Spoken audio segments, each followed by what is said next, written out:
दोस्तों, आपने पानी में चलने वाले एक से बढ़कर एक जहाज देखे होंगे। ये शायद इतना बड़ा होता है कि पूरे का पूरा शहर उनमें समा जाए। और कुछ जहाज तो इतने बड़े और खूबसूरत होते हैं कि उनसे नजरें हटाना भी मुश्किल हो जाता है।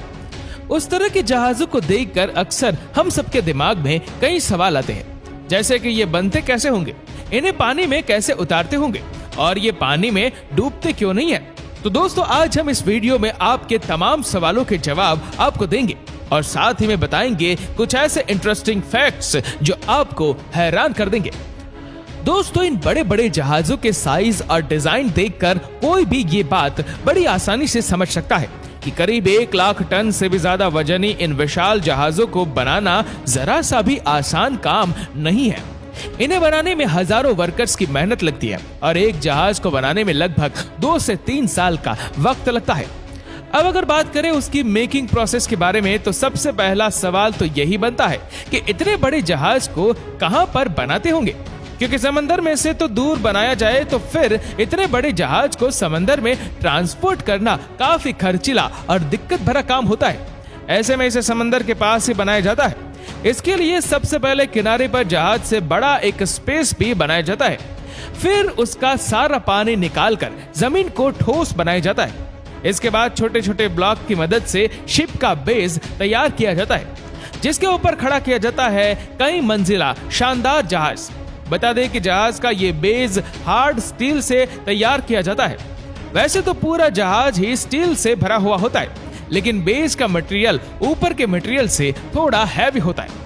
स्टील मेटल यूज करने की एक वजह यह भी है कि समुद्र के खारे पानी से लोहे या किसी और मटेरियल के खराब और कमजोर होने की संभावना रहती है, जो कि बेस पर यह सब कुछ डिपेंड करता है। तो पहले स्टील की मोटी चादरों से बेस बनाया जाता है और फिर उसके ऊपर स्टील की रॉड्स को वेल्ड किया जाता है। इनके ऊपर स्टील शीट और रोड गाइक और बेस लगते हैं और फिर आखिर में उसे स्टील की मोटी चादर से कवर किया जाता है और इस तरह तैयार होता है बेस फ्लो, या फिर यूं कहे कि शिप की मजबूत नींव। इसके बाद स्टील शीट की मदद से जहाज की दीवारें, कमरे, गैलरी, लॉबी जैसे स्पेस का बेसिक स्ट्रक्चर तैयार किया जाता है। शिप का पूरा ढांचा तैयार होने के बाद शुरू होता है जहाज के अंदर का काम। शिप के अंदर स्टील की सेलिंग बनाकर छत तैयार की जाती है। पूरे जहाज के अंदर बिजली की सप्लाई की वायरिंग की जाती है। लकड़ी और शीशे की मदद से जहाज के कमरों को तैयार किया जाता है। यार यूं कहे कि बेसिक डिजाइन के बाद काम शुरू होता है जहाज को आलीशान और खूबसूरत बनाने का।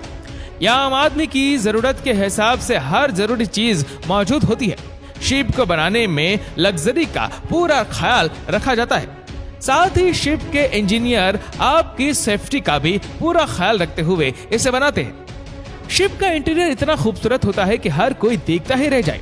शिप के अंदर शानदार bedroom, bathroom, kitchen, store room, gallery, lobby, pool, gym, casino, hospital, यहाँ तक कि शॉपिंग कॉम्प्लेक्स इतने दिलकश होते हैं कि आय हाय देखने वाली पहली ही नजर में उसके दीवाने हो जाए।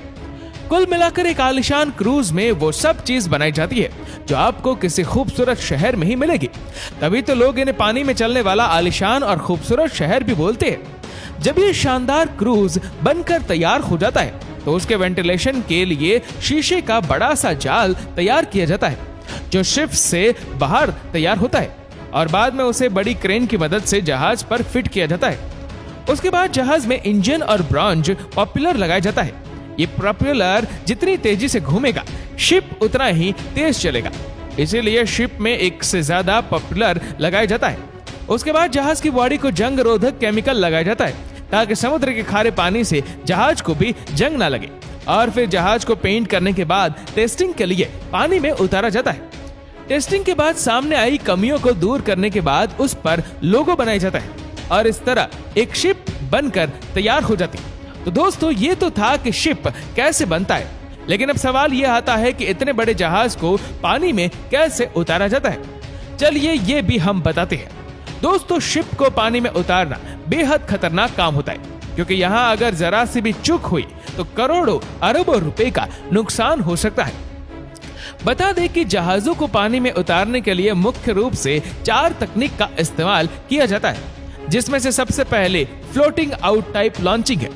दोस्तों, जैसा कि हमने आपको शुरू में बताया था कि जहाज को बनाने से पहले समुद्र किनारे बड़ी जगह को खाली किया जाता है। तो फ्लोटिंग आउट लॉन्चिंग में जहाज की मेकिंग पूरी होने के बाद उस जगह को वापस पानी से भर दिया जाता है और फिर उस पानी को समुद्र के पानी से मिला दिया जाता है। फिर जहाज को धीरे धीरे समुद्र में लाया जाता है। ग्रेविटेशनल टाइप लॉन्चिंग में जहाज को समुद्र के किनारे लाकर ट्रेन की पटरी जैसे एक स्ट्रक्चर पर सेट किया जाता है।